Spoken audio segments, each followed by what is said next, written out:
we're going to talk about eclipses, and we're going to go over various levels of what an eclipse is, mythological perspectives, pop culture examples, Cover some and viewer symbolism. questions. Cover some questions, and probably in part two, maybe some in this part.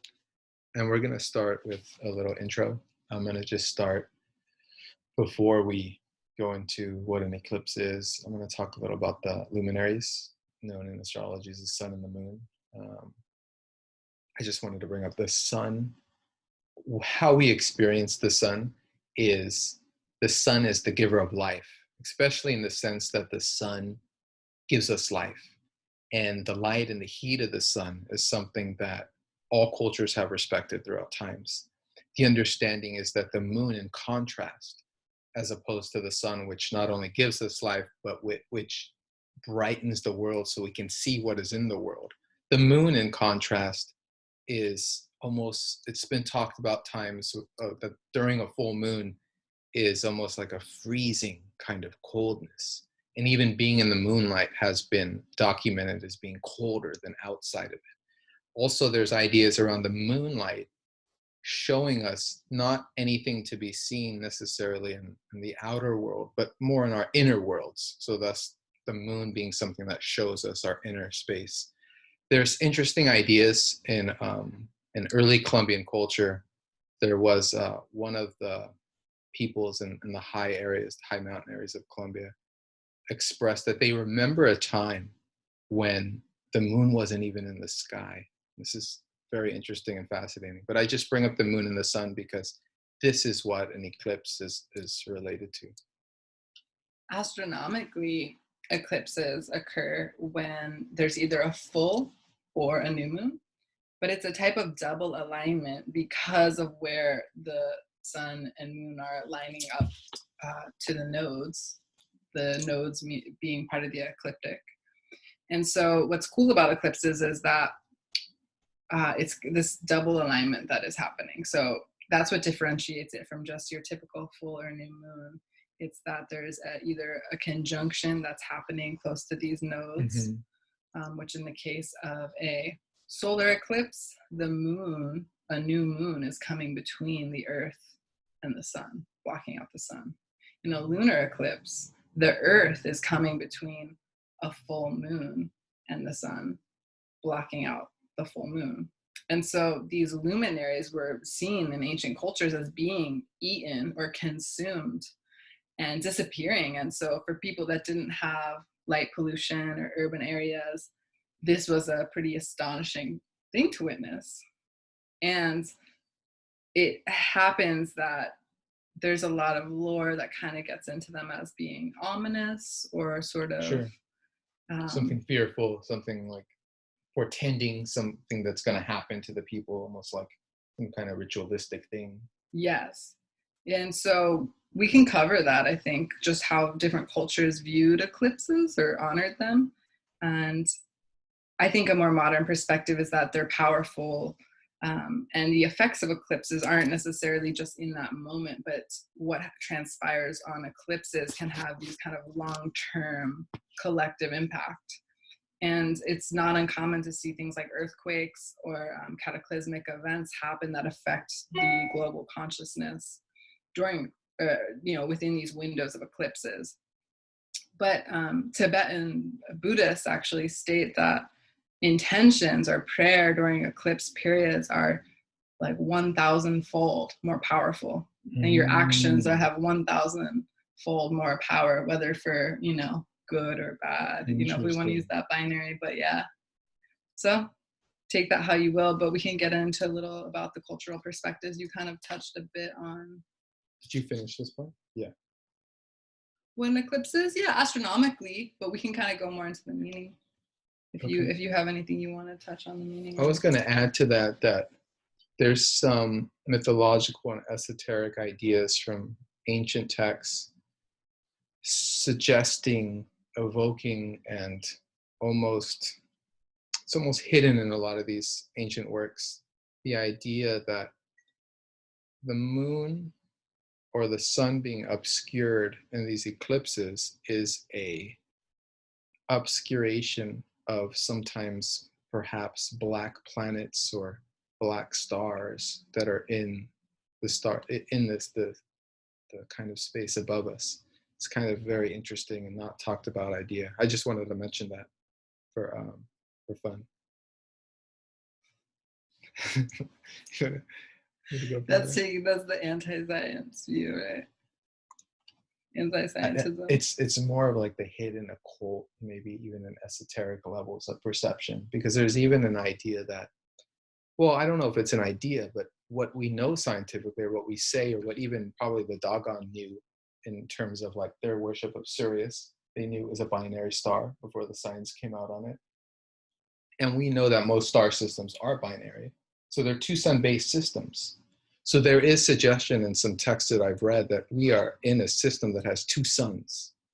Whether that other sun is perceptible, or whether it's outside some kind of sphere, or whether it's a black sun, whatever that conception even means. There's a lot of interesting ideas, but I'm not here to give and to openly express esoteric contents, just to merely kind of suggest and bring it forth. There's a lot we don't know, basically. It is interesting because I think I get hung up a lot about, okay, are eclipses this horrible thing in the Jyotish or Hindu traditions? It is pretty. Rahu. It's pretty spooky, honestly. The severed head that eats the sun. Yeah. They're like pretty superstitious about eclipses. But look, I researched some other cultures and how they approach.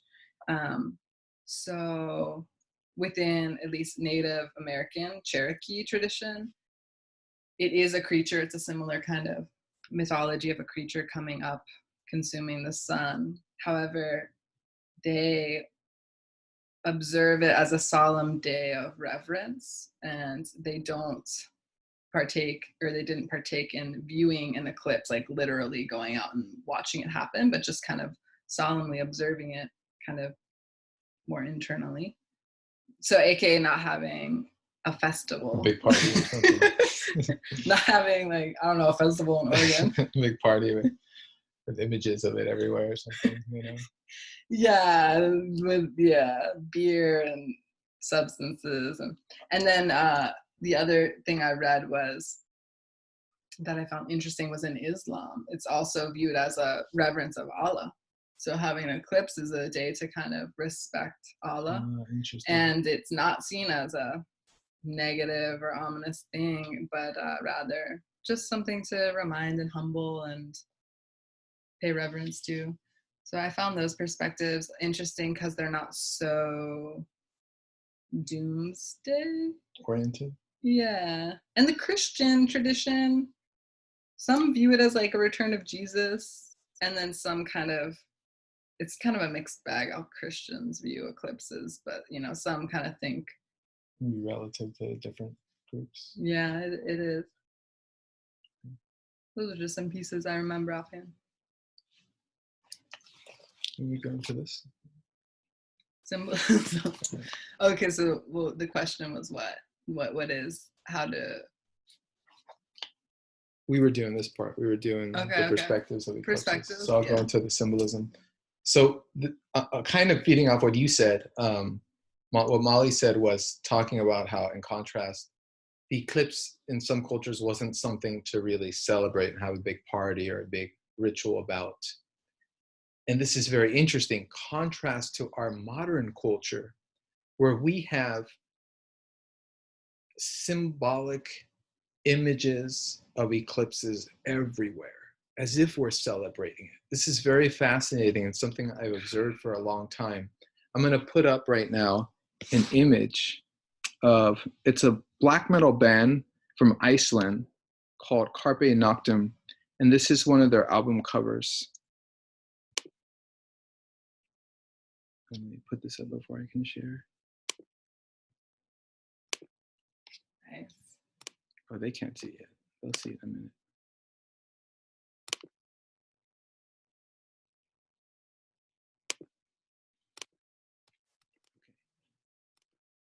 So now you guys can see. So this image here is a cover of, again, a cover of a black metal band from Iceland. And this is just one example. And there are many. And the example is the appearance in the artwork of a lot of these metal bands, and not just metal bands. This is in pop uh, music, rock music, and this goes back all the way to like the 40s and 50s. But in this image, we have what looks like some type of maybe bipedal being, human, looking, gazing, not just looking, but gazing into a black sun, or an eclipse. The imagery is black sun because that's what we see, but this is all eclipse imagery. And there's something tangling around him that's coming from below. If you could see in the picture, there's like a crack in the plane that he's standing on, whether it's an Earth plane or some other And the planetary plane. earthquakes are something Ah, that yes. there's an astrologer by the name of Ronnie Dreyer, and she notes that when stations retrograde and eclipses occur within like a week or so, or the same week, cataclysmic events. So the Kashmir earthquake in October 2005, the Haiti earthquake in January 2010, the Boston Marathon bombing was a Pluto retrograde station and a lunar partial eclipse in 2013. And then the Ebola crisis, which was a Mercury retrograde station and a total lunar eclipse in 2014. And that plane crash in the Alps that kind of had a worldwide effect in 2015, which was with a Saturn retrograde station and a total solar. Not to freak Interesting. people out, but There is, as Molly notes, there are catastrophic, almost sacrificial seeming ritualistic events that occur where there is a lot of death, and there is a lot of conceptions around that there are certain times and periods where certain planets feed off the transmigrating souls of the earth, so that the humans that die are their souls. Or there's even like gates, and well, I mean, this is all speculative, of course. so much for keeping this episode positive. We are talking about eclipses. So I wanted to share this. I didn't come up with any other images, but they are highly prevalent among especially music bands.